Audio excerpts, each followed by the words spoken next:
In the quiet town of Millfield, nestled among the rolling hills of New England, a peculiar discovery stirred the hearts and minds of its residents in the spring of 1821. A bundle of weathered letters, yellowed by time and carefully tied with a faded blue ribbon, had surfaced in the attic of the Whittaker family home. These letters, penned with a delicate hand and ink that had bled slightly into the coarse paper, bore a name that had been whispered with both sorrow and tenderness since the previous year: Samuel Whittaker. Before we embark on the enigmatic journey of a young boy, whose letters from beyond the grave challenge the very fabric of understanding between life and death, be sure to subscribe and like the video to stay connected with our thought-provoking tales. And tell me, what do you believe lies beyond this world as we unravel the mystery of Samuel Whittaker?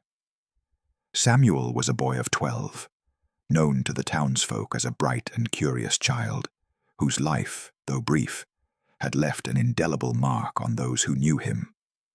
His existence was woven into the fabric of Millfield's close-knit community, a place where news traveled slowly but deeply, and where the lines between the known and the unknowable often blurred beneath the weight of superstition and faith.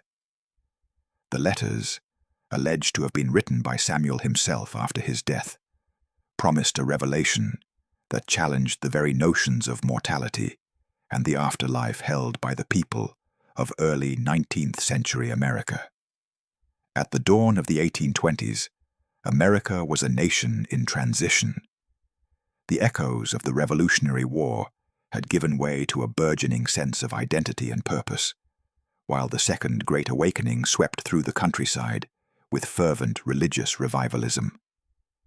In Millfield, as in many rural towns, pews were filled with devout worshippers seeking solace and meaning amid the hardships of daily life.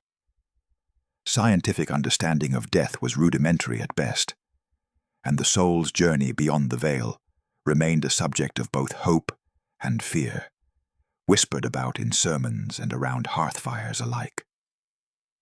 Samuel's story began, as most do, with the ordinariness of childhood. Born in the spring of 1808 to the Whittaker family, staunch Puritans whose lineage traced back to the earliest settlers, he was a boy both cherished and watched closely. His father, Jonathan Whittaker, was a stern but fair man, a farmer who tilled the rocky soil with steady hands, while his mother, Miriam, was a woman of quiet strength and deep piety. Together, they raised Samuel with a firm belief in the Scriptures, instilling in him the virtues of discipline, kindness, and an insatiable thirst for knowledge. From an early age, Samuel distinguished himself among his peers, not only through his gentle demeanor, but through a remarkable intelligence. He devoured the small collection of books his family owned, often lingering over passages about the natural world and the mysteries of existence. His favorite pastime was wandering the woods that bordered Millfield, where he would collect stones, feathers, and pressed flowers, pondering their secrets as if they held answers to the grand questions that stirred within his young mind.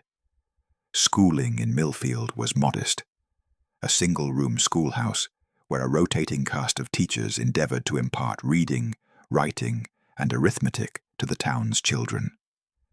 Samuel excelled in his lessons, his handwriting neat and precise, his recitations of Scripture flawless. But it was in moments of quiet reflection that those around him sensed something deeper at play. He would often gaze skyward, eyes wide with wonder, as if glimpsing beyond the clouds to a realm no one else could see. The community embraced him as one of their own, a beacon of innocence and promise amid the uncertainties of frontier life. Neighbors spoke of his sweet nature and the way he helped his younger sister, Abigail, or assisted the elderly Mrs. Thompson with her chores. Yet beneath this veneer of normalcy lay an undercurrent of fascination and unease, a sense that Samuel's fate might be entwined with forces beyond mortal comprehension. It was in the late summer of 1820 that tragedy struck, altering the course of Samuel's life and the lives of those around him irrevocably. What began as a mild fever quickly worsened, confounding local physicians who were ill-equipped to diagnose or treat such ailments. Days turned into weeks as Samuel's strength waned, his once bright eyes dimming beneath heavy lids. The town held its collective breath, prayers rising in unison from the meeting house and humble homes alike. On a crisp September morning, as the maple leaves began to hint at their autumnal blaze, Samuel Whittaker passed from this world. His departure was mourned deeply. Funeral preparations were simple but sincere, with neighbors gathering to offer support and share memories. The grave was dug near the edge of the family's property, overlooking the fields Samuel had often roamed, a small wooden marker etched with his name and dates, marking the resting place of a boy whose life had been far too brief. It was shortly after Samuel's burial that the letters began to arrive, setting in motion events that would ripple through Millfield with a force equal parts mysterious and profound. The first letter appeared on the doorstep of the Whittaker home just days following the funeral. Written in a hand unmistakably young and tender, it bore Samuel's signature, a flourish of ink that seemed impossibly alive. The contents defied explanation, a message from beyond the grave, a voice speaking from a realm unseen, filled with reflections on the soul's journey and promises of peace. The family was at first bewildered, caught between hope and disbelief. Miriam clutched the letter as if it were a lifeline, tears streaming down her face as she read aloud words that spoke of light, of comfort, and of a world where love endured beyond death. Jonathan, more skeptical but no less moved, pondered the letter's origin, questioning whether it was a cruel trick or a divine sign. News of the letters spread quickly through Millfield, carried on the breath of curious neighbors, and whispered among the faithful. The townspeople, steeped in tradition and wary of the unknown, found themselves divided. Some embraced the letters as evidence of an afterlife, a confirmation of their deepest beliefs, and a balm for their grief. Others regarded them with suspicion, fearing they might be the work of a charlatan or a manifestation of collective hysteria. As more letters arrived, each revealing greater insight and a growing philosophical depth, the atmosphere in Millfield shifted. The words spoke not only of the ethereal realm, but of love, forgiveness, and the enduring bonds between the living and the dead. Samuel's voice, carried on fragile parchment, resonated through the town, inviting both solace and contemplation. The letters' timing, so soon after Samuel's passing, added to their mystique. They contained knowledge of events yet to occur, small details about friends and family, unknown to anyone but Samuel himself. This uncanny accuracy baffled those who sought rational explanations, challenging the limits of reason and faith alike. In a community where religion was both a source of strength and a framework for understanding the world, the letters ignited fervent debate. Ministers delivered impassioned sermons, addressing the possibility of communication from beyond, while local physicians cautioned against superstition, clouding judgment. The young and old alike found themselves drawn into conversations that blurred the line between the natural and the supernatural. Millfield, once a quiet farming town, untouched by such mysteries, became a microcosm of the broader struggle facing early 19th century America. The tension between emerging scientific inquiry and enduring spiritual belief. The Whittaker letters were not merely a family's private grief made public. They were a catalyst for a communal reckoning with the unknown. Within this setting, the story of Samuel Whittaker and his letters began to unfold, revealing the complexities of human hope, fear, and the eternal quest to understand what lies beyond the veil of death. The town's journey into this uncharted territory was only just beginning, as the fragile threads of faith and doubt wove a tapestry that would forever alter the lives of those who dared to listen. Samuel Whitaker's early years unfolded against the backdrop of a world both confined and expansive, a world where the boundaries of knowledge were still being drawn, and the mysteries of existence loomed large. Born into a devout Puritan household in the spring of 1808, Samuel's life was shaped by the rigorous moral and spiritual framework that governed Millfield. His parents, Jonathan and Miriam Whitaker, were steadfast in their faith, raising their children with a disciplined hand and an unwavering belief in the scriptures. Yet within this structure, Samuel's innate curiosity flourished, setting him apart from many of his peers. From his earliest days, Samuel exhibited a gentle disposition that endeared him to family and neighbors alike. His mother often recalled how, as a toddler, he would sit quietly by the hearth, eyes fixed on the flickering flames, as if seeking answers in their dance. He was a boy who listened more than he spoke, absorbing the world around him with a keen sensitivity. This quietude, however, belied a restless intellect, a mind eager to explore the unknown and to grapple with the profound questions that so often eluded those around him. The Whitaker household was modest, but filled with warmth. Their home, a sturdy wooden structure with a small garden out front, stood at the edge of the village, where the fields met the dense New England forest. Life was governed by the seasons and the rhythms of farming. But within this routine, Samuel found moments of wonder. He delighted in the simple pleasures of childhood, chasing butterflies along the meadow, collecting smooth stones from the brook, and listening to the tales of old told by the village elders. Yet it was his fascination with life and death that marked him as unusual. Unlike other children who shrank from talk of mortality, Samuel approached it with a solemn reverence, often asking questions that unsettled adults and peers alike. Schooling in Millfield was a humble affair. The single-room schoolhouse, illuminated by tall windows and warmed by a central stove, was the intellectual heart of the community's children. The teacher, usually a young woman or man passing through the town, sought to impart the basics: reading, writing, arithmetic, and catechism.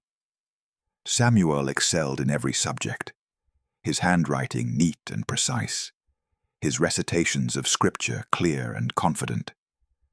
But what set him apart was not merely academic prowess.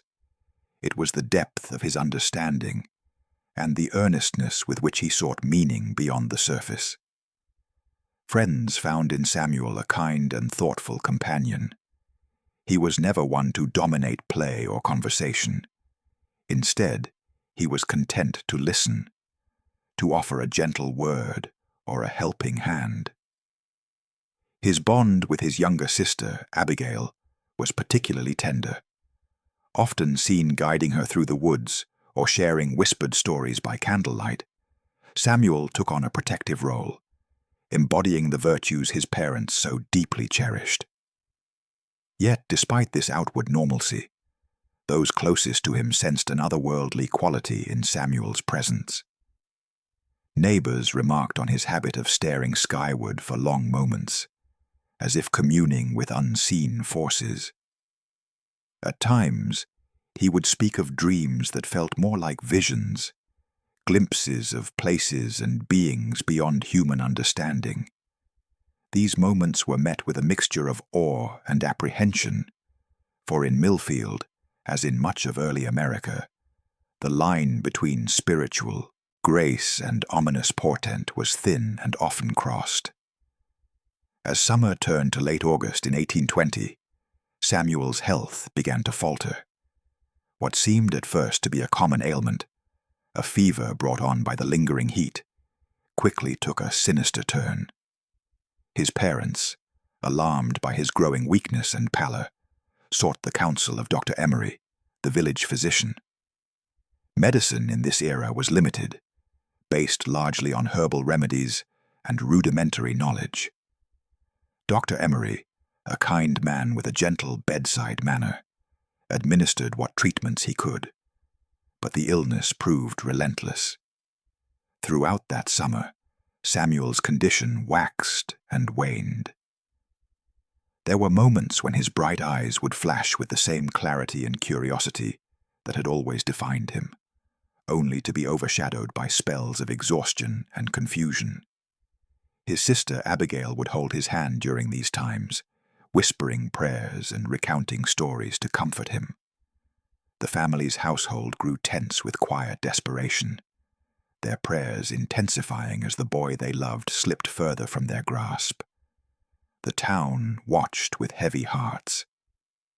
Millfield was a community intimately connected. Samuel's illness was a shared sorrow. Neighbors brought food, offered prayers, and kept vigil outside the Whittaker home. The meeting house bell tolled solemnly on Sundays, its mournful sound echoing across the fields. Yet, despite the collective hope and care, the boy's strength diminished day by day. Amid the struggle, Samuel's mind remained remarkably lucid at times. He spoke softly of the things he saw in dreams, fields bathed in golden light, voices calling him home, a sense of peace beyond pain. These descriptions, though poetic, unsettled the family, who grappled with the duality of hope and impending loss. Samuel's father, a man of practical wisdom tempered by faith, wrestled with the idea that his son might be slipping away from the earthly world into something ineffable. As the summer waned and September approached, the inevitability of Samuel's fate became clear. On a crisp morning, with the maple leaves beginning to turn, the boy's breath grew shallow, his pulse faint. His family gathered around, their prayers mingling with whispered reassurances. Samuel's final moments were marked by a serene calm that contrasted starkly with the anguish of those who watched over him. His passing was both a personal tragedy and a communal wound. The funeral was a humble affair, attended by nearly the entire village. The small church was filled with mourners who shared in the grief of the Whittaker family, their faces etched with sorrow and reflection. Samuel was laid to rest in the family plot, a simple wooden marker inscribed with his name and dates, set against the backdrop of the fields and woods he had loved so dearly. In the days following his death, the memory of Samuel was kept alive through stories shared by those who had known him. His intelligence, kindness, and the quiet gravity with which he approached life became the foundation of a legacy that transcended his brief years. Yet, it was not merely his life that captured the town's attention, but the strange and wondrous phenomena that would soon emerge.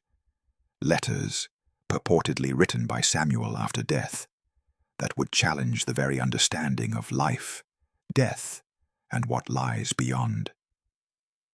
For now, however, the focus remained on the boy who had lived with such promise, whose gentle spirit had touched the hearts of all who knew him. Samuel Whittaker's early life was a testament to the enduring human quest for meaning, a journey that would soon take a path none could have foreseen. In the weeks following Samuel Whittaker's burial, a quiet unease settled over the Whittaker household, one that would soon give way to a phenomenon both extraordinary and inexplicable. It began subtly, an envelope left on the kitchen table, no sender's mark, its paper worn but carefully preserved. Inside, a letter, penned in a script unmistakably youthful yet deliberate, bore the unmistakable signature of Samuel himself. The sight of those familiar loops and curves, so meticulously formed despite the boy's absence, sent a shiver through Miriam Whittaker's heart. The letter's words spoke not of earthly concerns, but of a realm beyond human comprehension. A realm Samuel described with vivid clarity, as though he had traversed its boundaries and now sought to share its truths. He wrote of light that was neither sun nor fire, a place where souls dwelled in peace and knew no pain. The tone was tender, filled with the same gentle curiosity that had defined his brief life, yet underscored by an otherworldly certainty. At first, the family struggled to accept what they held. Could these letters truly come from Samuel, or were they the cruel machinations of grief-stricken minds, or a trick played by a neighbor? Yet the handwriting was undeniably his, the phrasing and sentiment so consistent with the boy's known character that skepticism faltered. Miriam clung to the letters as a lifeline, reading them aloud to Jonathan and Abigail, their voices trembling with a mixture of awe and disbelief. Word of the letters spread quickly through Millfield, a town already steeped in religious fervor and a deep-seated belief in the afterlife. The arrival of these missives, seemingly from beyond the grave, ignited a mixture of wonder, fear, and skepticism among the townspeople. Some gathered at the meeting house to hear Miriam read the letters aloud, their faces a tapestry of emotions. Hope kindled in some, dread in others. The letters spoke of comfort and reassurance, promising that Samuel was at peace and watching over them. Yet their very existence challenged the established order of understanding. Religious leaders, too, were drawn into the growing mystery. Reverend Caldwell, the town's minister, found himself at the center of heated discussions. A man of deep faith and reason, he wrestled with the implications of the letters. Were they a divine message, a sign of God's grace extending beyond death, or a temptation of the devil seeking to deceive the faithful? His sermons began to reflect these questions, urging his congregation to discern carefully between truth and falsehood, while privately he sought counsel from theologians in Boston and beyond. Meanwhile, local physicians and scholars approached the letters with a scientific eye, attempting to rationalize their origin. Dr. Emery, familiar with the Whittaker family and the boy's illness, expressed cautious skepticism. To him, the letters might be the work of a well-meaning but misguided family member, or perhaps a stranger exploiting communal grief. Yet even he admitted difficulty in explaining the handwriting's authenticity and the knowledge contained within. Details about Samuel's life, his friendships, and events that had occurred after his death, which only Samuel could have known. The community found itself divided along lines of belief and doubt. Those who embraced the letters saw in them a bridge between worlds, a tangible connection to loved ones lost, and a source of solace amid sorrow. They spoke of the letters as evidence of the soul's immortality, rekindling faith and inspiring acts of charity and repentance. Gatherings around fireplaces and in the meeting house became forums for sharing interpretations, readings, and prayers inspired by Samuel's words. Conversely, skeptics warned against placing too much faith in what they considered a dangerous illusion. Some feared that the letters might lead to fanaticism or distract from the living's duties, while others worried about the potential for deception and harm. Whispers of fraud circulated, with accusations subtly directed at outsiders, or even family members unable to bear their grief. The town's social fabric strained under the weight of these tensions, as old friendships were tested and new alliances formed. As the letters continued to arrive, their content grew deeper and more complex. Samuel's writings moved beyond simple assurances to philosophical musings on the nature of the soul, the afterlife, and the interconnectedness of all beings. He described a realm where time and space lost meaning, where love was the binding force of existence, and where souls underwent a process of learning and growth. These ideas challenged conventional theology and sparked intense debate among clergy and laypeople alike. Notably, the letters contained references to future events, small details about neighbors' lives, forthcoming weather patterns, and community happenings that came to pass with uncanny accuracy. This predictive element lent the letters an air of credibility that was hard to dismiss and deepened the mystery of their origin. It was as if Samuel's voice transcended death, not only to comfort, but to guide and warn. Children in Millfield, sensitive to the shifting spiritual atmosphere, began to report their own experiences. Some claimed to see fleeting visions of a radiant boy in the woods, while others spoke of dreams filled with light and voices calling them to kindness and understanding. These accounts fueled both fascination and unease, blurring the boundary between reality and the supernatural. Among the adults, the influence of the letters manifested in changes of behavior and outlook. Acts of generosity and repentance increased as the townsfolk sought to align their lives with the virtues Samuel espoused. Yet, for some, the letters became an obsession, a source of anxiety and confusion. Families found themselves divided over how to interpret Samuel's messages, and the line between faith and fanaticism grew perilously thin. The Whittaker family, at the center of this unfolding drama, bore the weight of their son's posthumous presence with a mixture of pride and burden. Miriam devoted herself to preserving the letters, carefully storing them in a leather-bound chest and sharing them with those who sought understanding. Jonathan, though more reserved, found moments of solace in the belief that his son's spirit endured. Abigail, still a child, clung to the hope that Samuel's voice was a beacon guiding her through the darkness of loss. Meanwhile, the town's leaders grappled with how to address the phenomenon. The meeting house became a venue not only for worship, but for discussions and debates, as ministers, elders, and townsfolk sought to discern the truth. Some called for caution and restraint, fearing the destabilizing effects of unchecked belief, while others embraced the letters as a divine gift, a sign of grace in troubled times. Throughout Millfield, the arrival and proliferation of Samuel's letters transformed the community's relationship with death, grief, and faith. The letters became more than mere documents. They were catalysts for a profound exploration of the soul's destiny and the mysteries that lie beyond the mortal coil. The town stood at a crossroads, caught between the comfort of cherished beliefs and the unsettling possibilities suggested by these messages from beyond.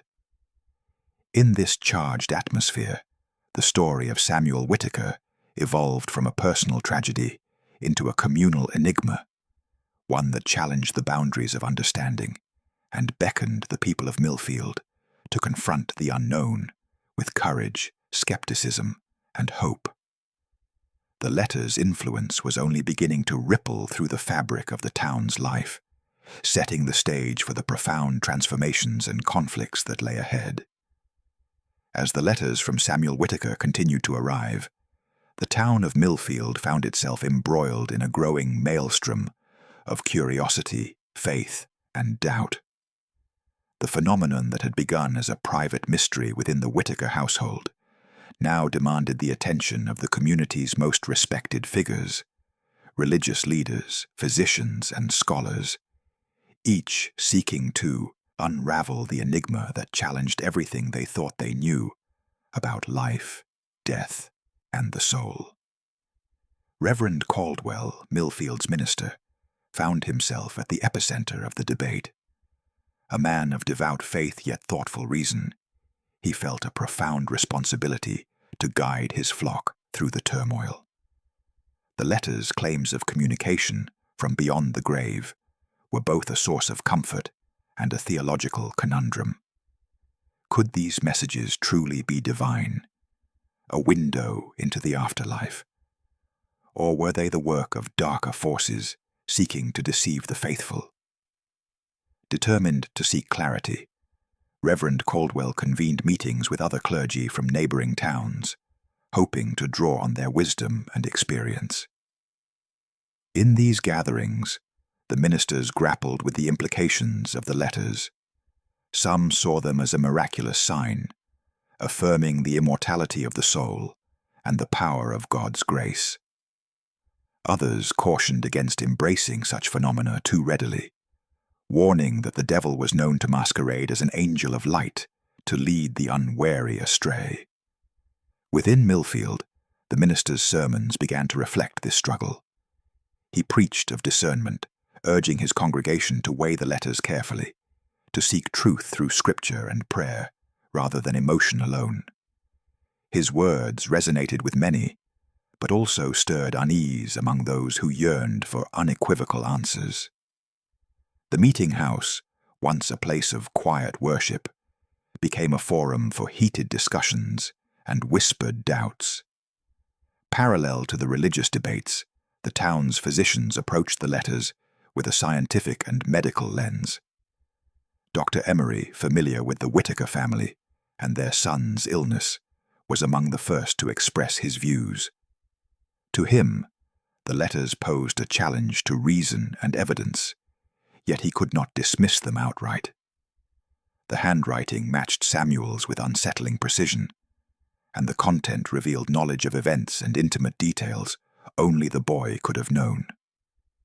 Dr. Emery proposed that the letters might be the product of a psychological phenomenon, a manifestation of collective grief channeled through a family member, or perhaps a case of unconscious forgery.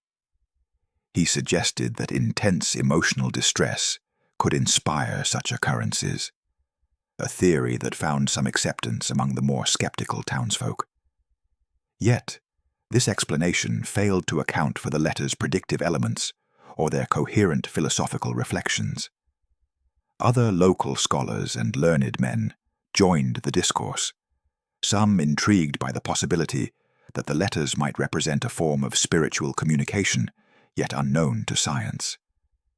They examined the paper, the ink, and the handwriting, seeking clues to their origin, but finding only further mysteries. The letters seemed to defy conventional explanation, straddling the boundary between the natural and the supernatural. Amidst these intellectual efforts, a skeptical minister named Reverend Amos Whitfield arrived in Millfield from a nearby town, drawn by the growing notoriety of the Whittaker letters. Whitfield was a man of sharp intellect and firm convictions, known for his efforts to root out superstition and falsehood wherever he encountered them. He regarded the letters as a dangerous distraction from true faith, a manipulation that threatened to unsettle the community.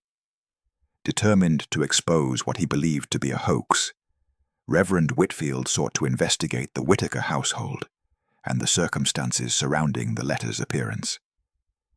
He questioned family members and neighbors, looking for inconsistencies or evidence of forgery. Yet, his inquiries were met with a mixture of guarded openness and quiet suspicion. The family's grief was palpable, and their conviction in the letter's authenticity unshaken.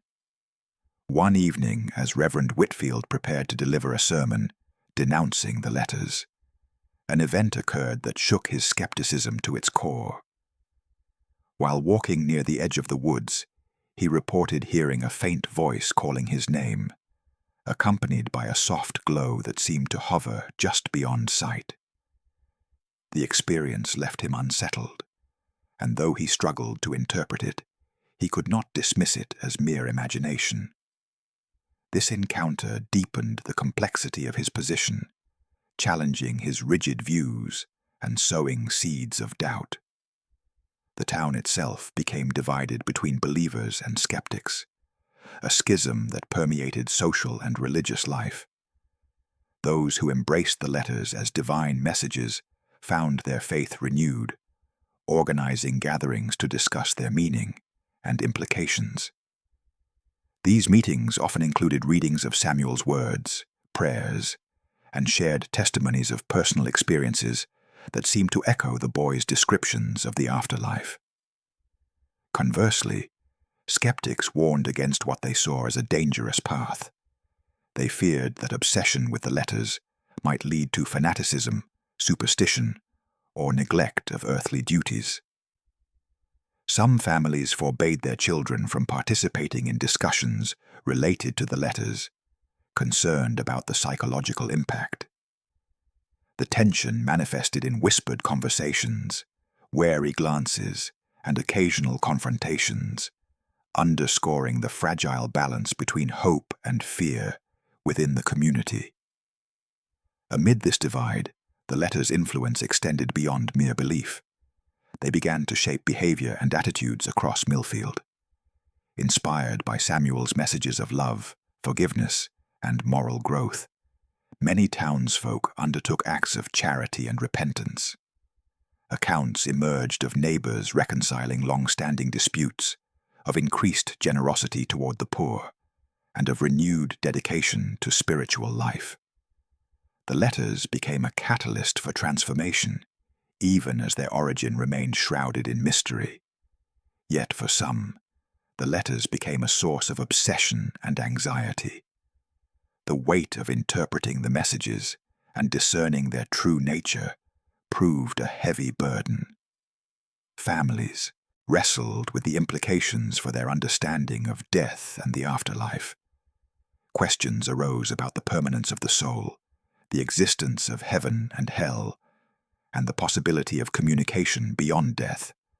Questions that theologians and philosophers had pondered for centuries, but found no definitive answers. Throughout this tumultuous period, the Whittaker family remained at the heart of the unfolding drama. Miriam, steadfast in her belief, carefully preserved each letter, treating them as sacred relics.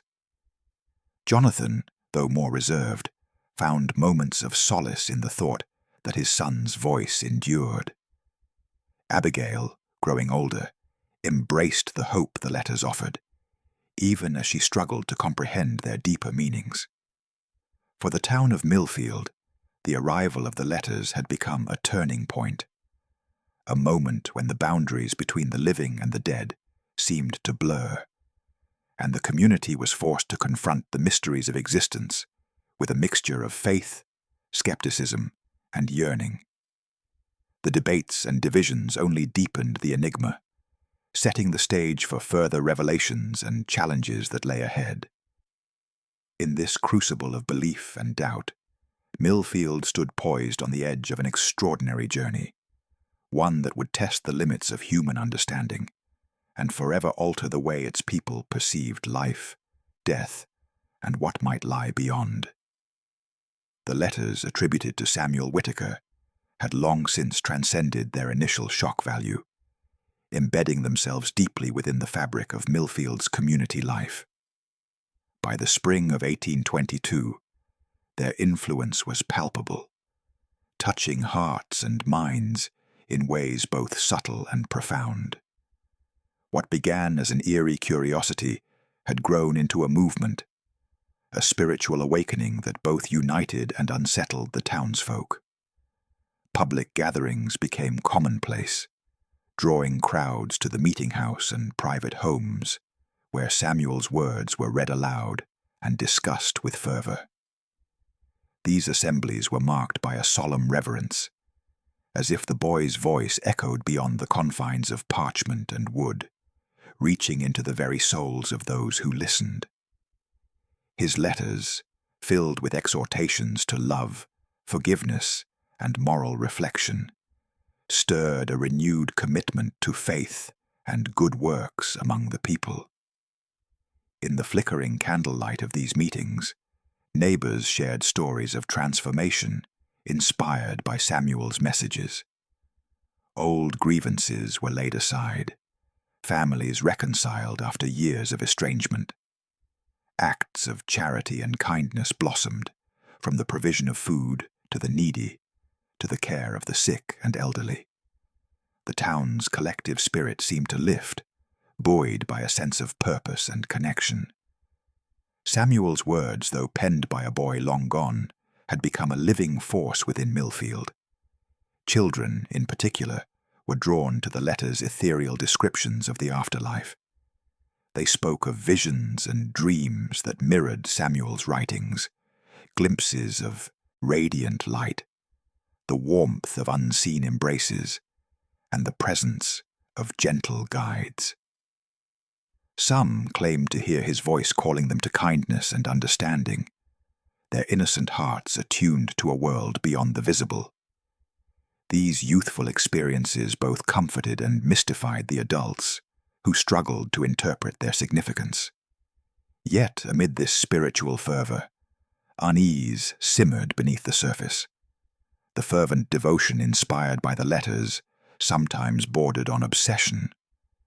Some townsfolk became consumed by the hope of direct communication with the departed, seeking signs and messages beyond Samuel's writings. The boundary between faith and fanaticism grew perilously thin, leading to whispered concerns among more cautious observers. The meeting house, once a place solely for worship, now hosted discussions that blurred the lines between religion, philosophy, and the supernatural. Debates raged over the nature of the soul, the afterlife, and the possibility of ongoing interaction between the living and the dead. Ministers and laypeople alike found themselves grappling with questions that challenged traditional doctrine and demanded new interpretations.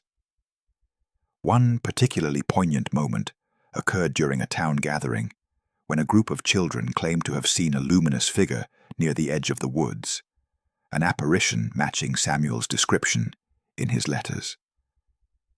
The sighting sparked both awe and anxiety, prompting Reverend Caldwell to address the congregation on the need for discernment and balance. He cautioned against chasing visions at the expense of grounded faith, urging the community to hold fast to the core tenets of their beliefs, even as they explored these mysteries. The children's visions were not isolated incidents. Reports of similar experiences surfaced sporadically.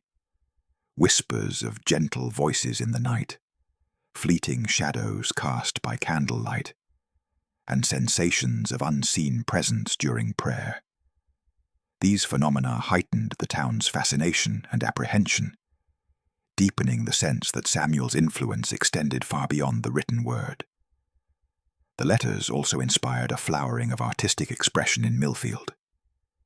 Inspired by Samuel's vivid imagery, local artisans and craftsmen created paintings, carvings, and embroidered textiles depicting scenes from his descriptions of the afterlife.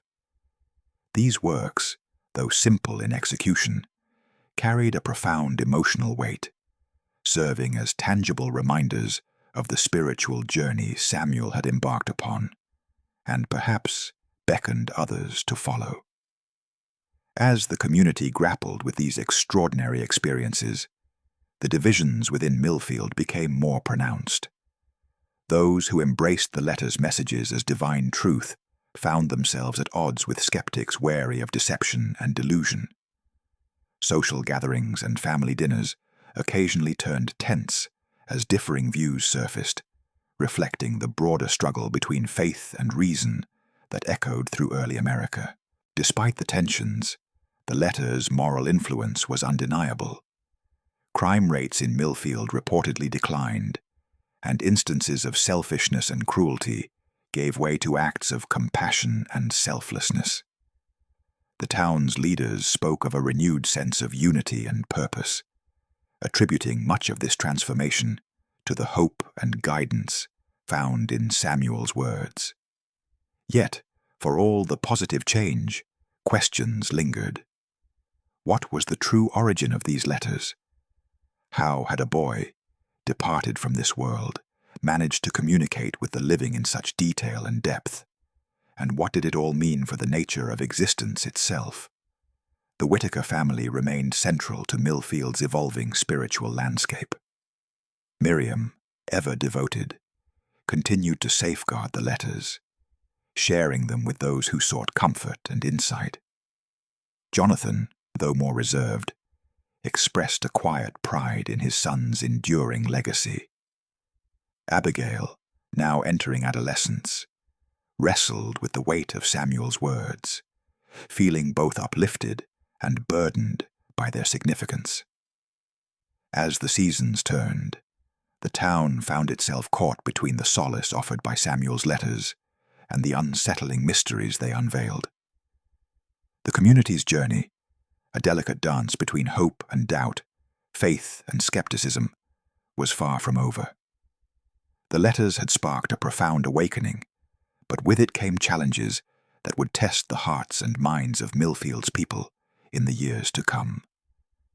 Months after the letters first enveloped Millfield in their eerie glow, a discovery deep within the Whittaker home added a new layer of complexity to the ever-thickening mystery. It was Abigail, Samuel's younger sister, who stumbled upon it quite by chance while exploring a seldom-used corner of the attic. Hidden beneath a loose floorboard, she found a small, dust-covered box, its wood worn but sturdy, fastened with a simple iron clasp. The contents within would soon propel the town's fascination into uncharted territory. Inside the box lay a collection of additional letters, their paper aged and delicate, each inscribed with Samuel's unmistakable handwriting. Alongside these were a series of drawings, intricate sketches depicting ethereal landscapes, radiant beings bathed in light, and symbolic motifs that echoed the themes woven throughout the letters. The images were both beautiful and unsettling, capturing a vision of the afterlife that was at once serene and otherworldly. Miriam Whittaker, upon being shown the cache, was overwhelmed with a mixture of awe and trepidation. The letters within the box mirrored the tone and content of those already known, but delved deeper into Samuel's philosophical reflections and vivid descriptions of the realm he claimed to inhabit. The drawings, too, seemed to provide a visual language to the ineffable, an attempt by Samuel to convey what words alone could not fully express.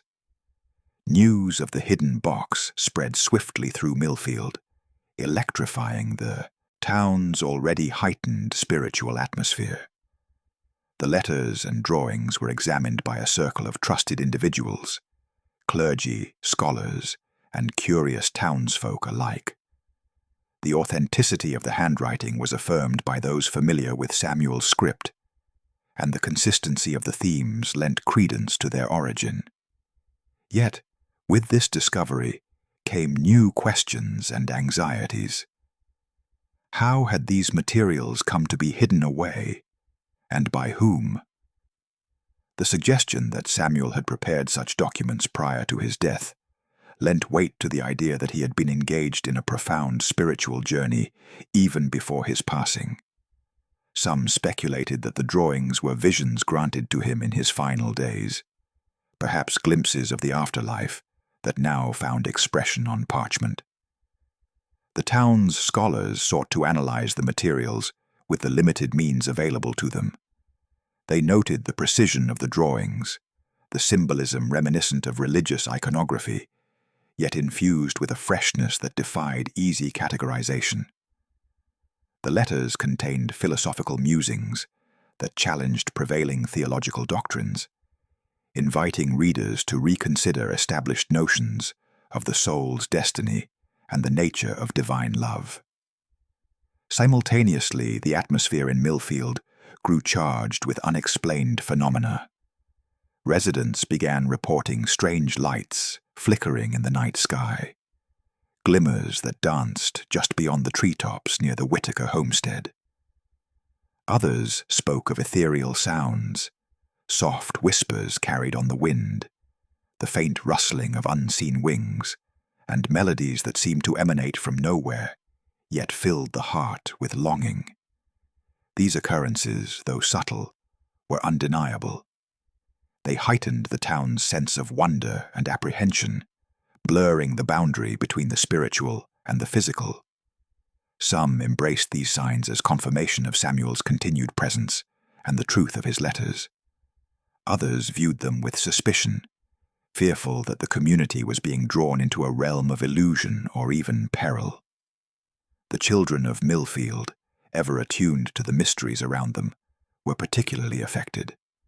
Several reported visions that echoed the imagery found in Samuel's drawings. Radiant landscapes bathed in golden light, figures of compassion and peace, and pathways leading beyond the mortal world.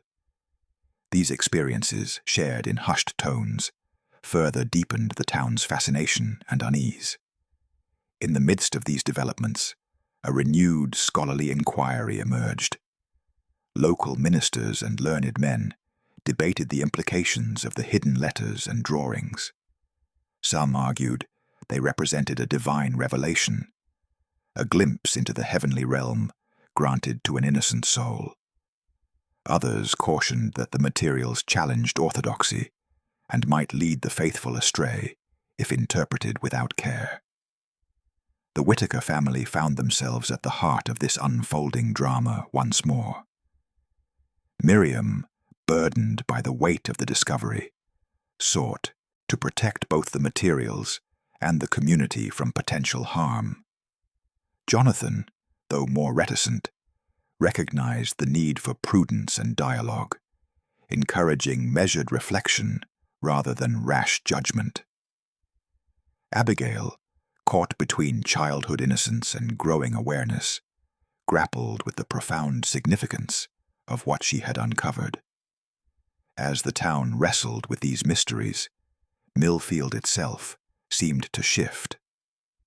The boundary between the known world and the realm Samuel described appeared increasingly porous.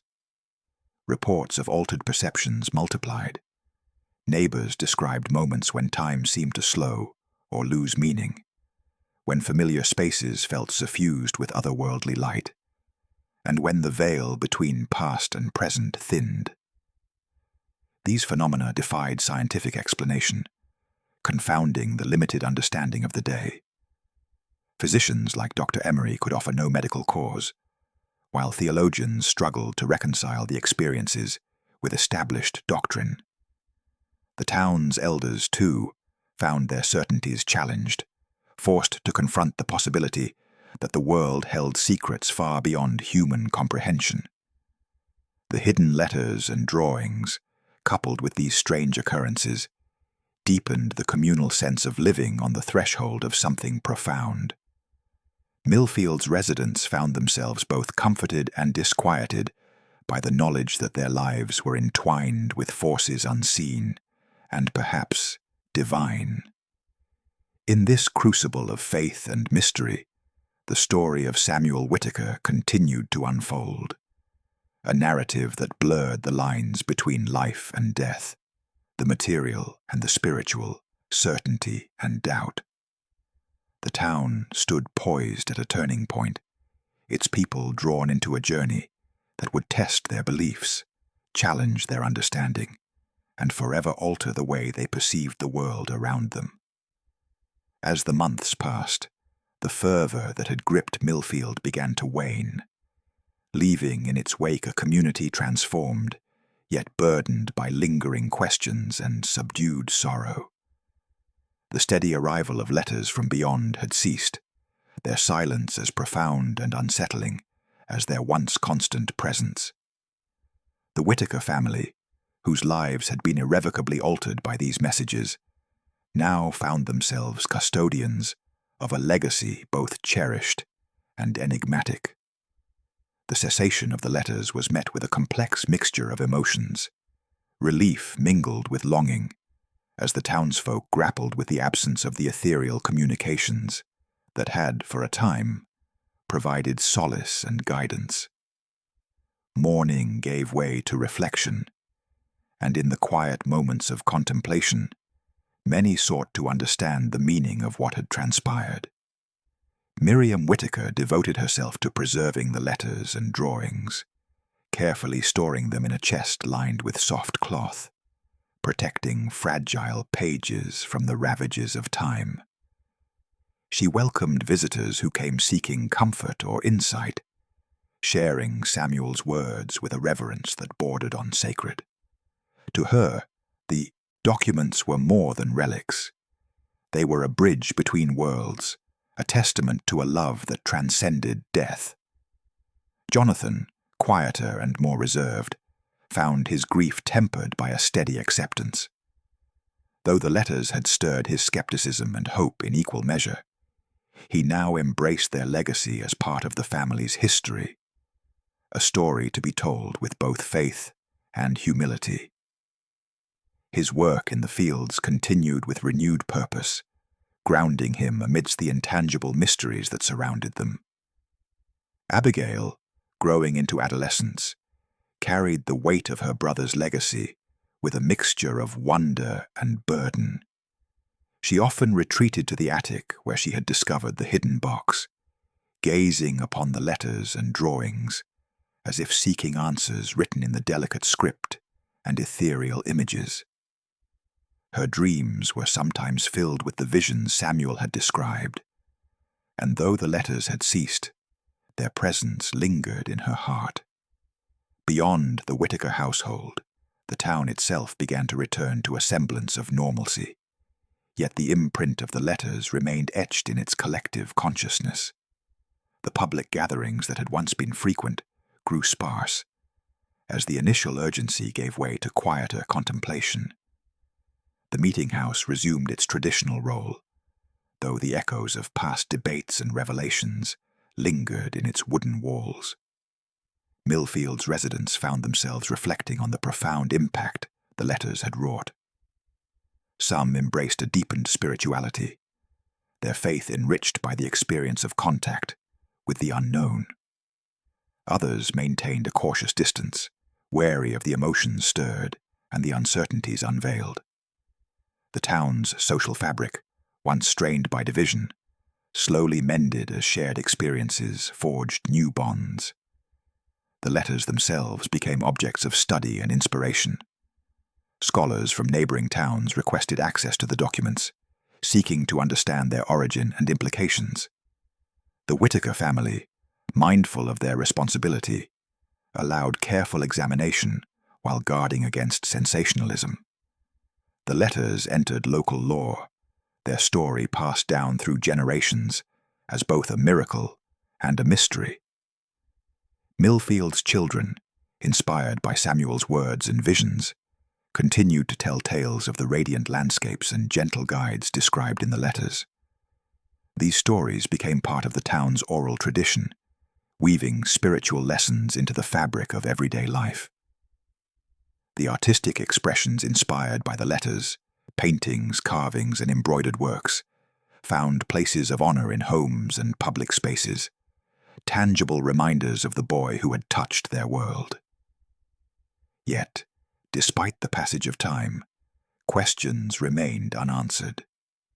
The true nature of the letters, their origin, and the reality of the realm Samuel described eluded definitive understanding. The tension between faith and reason persisted, a silent undercurrent in the minds of those who had witnessed the extraordinary events. Religious leaders continued to grapple with the theological implications.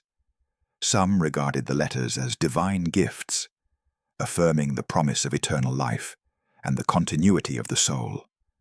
Others cautioned against over-reliance on such phenomena, emphasizing the importance of scripture and doctrine. The debates, though less public, persisted in sermons and private conversations, reflecting the enduring complexity of the mystery. Medical practitioners revisited Samuel's case with renewed interest, considering the possibility that his intellect and spiritual experiences might bridge the gap between physical illness and metaphysical insight. The boy's brief life and the subsequent letters challenged contemporary understanding of consciousness and the afterlife, inviting ongoing inquiry that would echo into future generations. For the Whittaker family, The journey was deeply personal. The letters had been a source of comfort and confusion, a link to a son and brother lost too soon, yet present in ways both tangible and elusive. Their story became a testament to the enduring power of love and the mysteries that lie beyond mortal experience. Millfield itself, forever marked by the events surrounding Samuel Whittaker, stood as a community transformed, one that had dared to confront the unknown, and, in doing so, had glimpsed the fragile boundary between life and death. The letters, preserved and cherished, remained a silent testament to that extraordinary chapter in the town's history. Though the letters had ceased, their legacy endured. They inspired reflection on the nature of existence, the possibilities of connection beyond the grave, and the profound human yearning for meaning in the face of mortality. Samuel Whittaker's voice, carried on fragile parchment, had transcended time and death to touch the hearts of many, leaving a story that would resonate through the ages. More than 2 centuries have passed since the enigmatic letters of Samuel Whittaker first surfaced in the quiet town of Millfield, yet their mystery endures, inviting reflection and debate across generations. These documents, purportedly penned by a boy who had crossed the threshold of death, continue to challenge the boundaries of understanding between life and what lies beyond. Samuel's letters remain a rare and haunting testament to the human desire to connect across the veil of mortality. They embody a tension that has long occupied the human spirit, the yearning for certainty in the face of the unknown, the struggle between faith and reason, and the profound hope that love and consciousness might transcend physical demise. Scholars, theologians, historians, and spiritual seekers alike remain captivated by the letters' content and the circumstances surrounding their origin.